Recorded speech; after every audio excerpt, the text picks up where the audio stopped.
So there's a change in the 3.01. Instead of saying explains what coaching and coaching is not, it's said that the coach describes one's coaching philosophy and defines clearly what coaching is and what coaching is not for potential clients and stakeholders. So the addition is describes one's coaching philosophy. And if I were to kind of think about this statement, I'm wondering, why is one's own coaching philosophy important here? And what comes to my mind is that I, as an individual, as a coach, I may go through my coach training, I may read my coaching competencies, I may look at the core values, etc. But how I interpret it and how I imbibe them, and what is the process that I follow to ingest all of that and then show up as a coach, is individually mine. And to that extent, what am I doing to describe to my client, this is what I will do and this is what I will not do in my coaching? So to that extent, they are making the onus of stating that with the coach, to make them understand very clearly as to what is possible in their coaching session and what is not possible in their coaching session. Rather than saying, I have just followed the rules of ICF and I don't know what else there is, right? So it's really, again, having the coach develop that inner freedom as well as that inner agency to say, this is as per my coaching philosophy or understanding, this is what will transpire in the coaching session and this will not. So you're really giving that ownership and agency to the coach here. Aniket had asked for an example, and I just wanted to share an example with him. So an organization which was having many people who were being coached, in that organization, each coach had their own methodology and approach, right? So everybody knows, I mean, you'll have a chemistry session, you'll do this, you'll do that, goal setting and so on and so forth.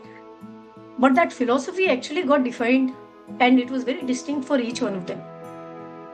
So for example, I do remember when my clients came and asked me that, listen, you seem to be the only one who's doing all these kind of things. Why are you doing all of them? Why aren't others doing? Because there is grapevine also that's happening in the organization, when people are getting coached. So it's really about being, and it was an evolving process. So it didn't, and I'm sure Anu would also know this. What we used to do as coaching then, what we're doing coaching now is also an evolving process. So one of the things that we do is we have we don't use 360s, we don't use psychometrics unless the organization already have. We use something which is actually speaking to the stakeholders. And that speaking to the stakeholders sounds very simple. Most people must be doing it. I think what makes it different is the way we approach it. And that becomes our philosophy in terms of how we are, going to do that. So it's not just an inside out, but also an outside in perspective, which you're able to bring it for the client. I hope that supports you, Aniket.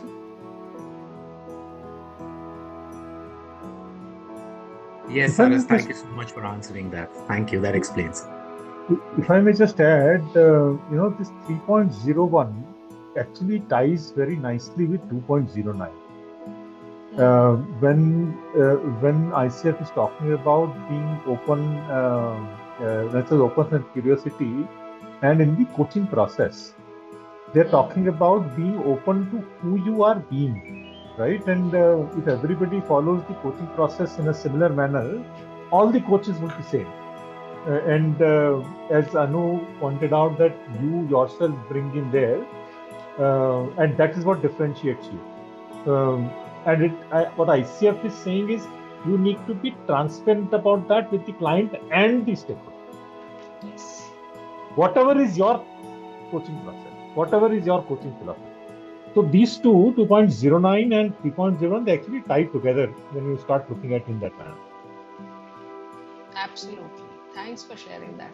Thank you, Nitin. So, this is very interesting because when we just spoke about, speaking with the stakeholders, what we said. One of the things that is often showed up is, are we coaching only the person, or are we also coaching the spaces in between that they have in terms of their own systems, right? And I think this is where this 3.02 actually comes in. The reason, so it basically talks about including commitment towards working towards the coaching goals. So is it only the client's job to work towards the coaching goals? Or do they need the support, the cheerleader, the somebody who's not just being wearing the appraiser hat and telling them what is to be done? Or are they also supporting the process so that once the coach becomes redundant, the process continues? Right. So, and I think that's really the key here. So no longer is it about just working with one client and saying what is our agreement today and what is the commitment towards goals, but it's also about saying, hey, ecosystem, what is your commitment in terms of enabling this person to work towards the goals? That's what is coming up here for me. Correct. Because just to add to what Saras said, it's the manager, the sponsor, the stakeholders are the ones who actually are responsible for creating the environment for that coaching to come into fruition. And if that's not a responsibility which the stakeholder or the manager takes, then regardless of what the coachee wants to implement, it would be hitting a block because he doesn't get the right kind of support to be able to manage that change that the person is working with. So it's very, very important, which is why when we do the triad meeting, it's very important to also bring in that responsibility and commitment from the sponsors and the managers to say what is it that you are doing to add to the supportive environment for the coachee to be able to then sustain their coaching journey going forward. Taking it a little forward, when you close it, to say, how will you continue to support when the coach is disappeared? Yes, yes, yes. So if I may add, how will it impact your practical coaching sessions, right? The way it will impact is earlier, when we used to say that all the coaching goals are going to be confidential. You will only have a discussion with coachee and coach will decide the goals. Now, ICF is also giving you leeway to say, okay, share the goals, with the stakeholders and allow them to, help coachee achieve those goals and seek commitment. Part of the, I think, stakeholder center coaching that Marshall Coachman talks about is also coming in place here, where they're saying, must seek commitment from the stakeholders and don't because of confidentiality, don't hamper the growth of the person. Right? So your coaching sessions are now, or engagements now are going to become impacted where you say, okay, if I need to take the stakeholders into account, how do I bring that transparency and yet confidentiality? So there's a balance of that needs to be maintained. Yeah. And there has to be a clear articulation of what is it that you will do for me and how can I support you. So that's also very important for all parties to actually see the needle movement in whatever is being attempted. And just remember that this changes that ICF brings, they typically brings after a lot of research that they have done in past years.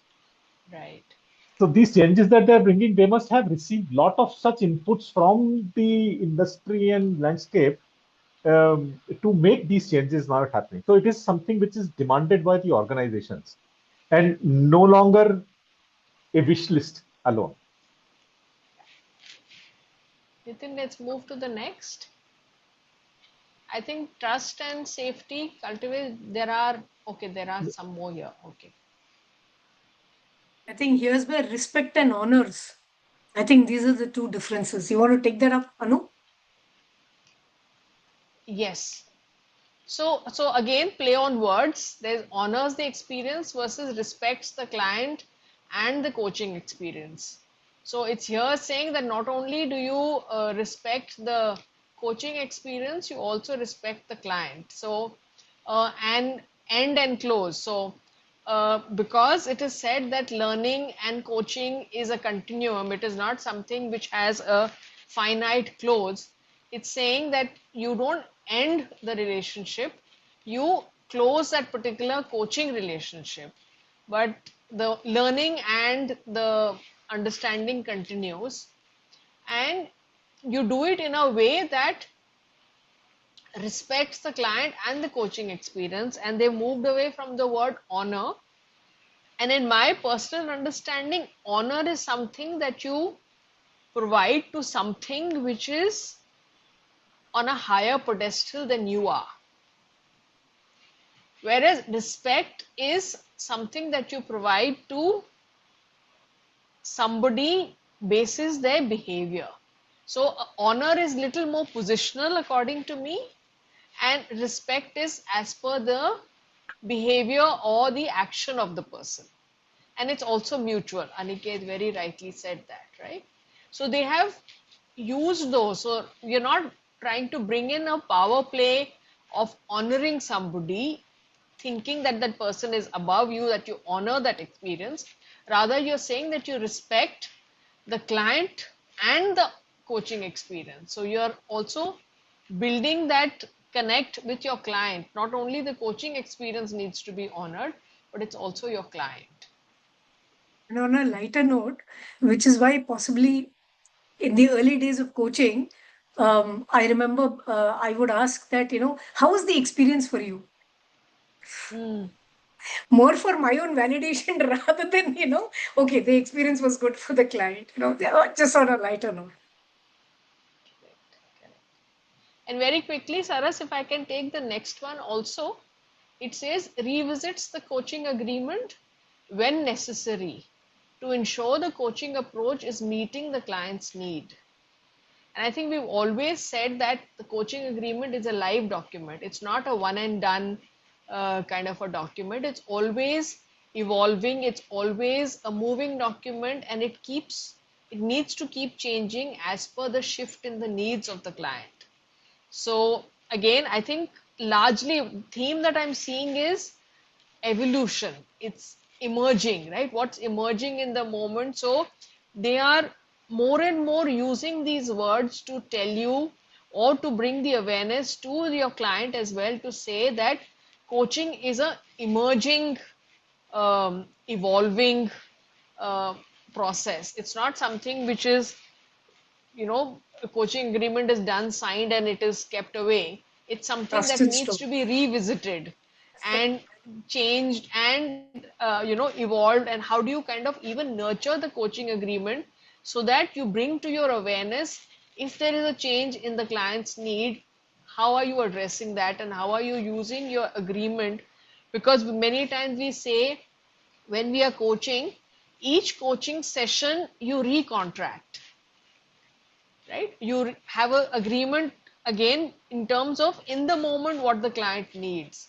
And similarly, if there's a shift in the client's need, are we equipped to revisit our coaching agreement and change it as per the requirement? Nitin, do you want to add anything from a team coaching aspect? Actually, I was having a thought around this honor and respect.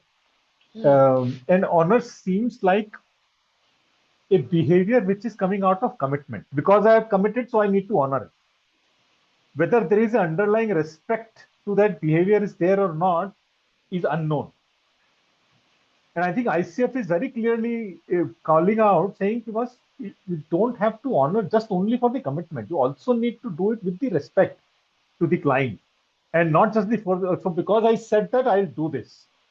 That's not what is expected here. I do this because I see a value that you will get out of here, right? So again, I think ICF is requesting coaches to change the being of how you come across, to the coaches and clients.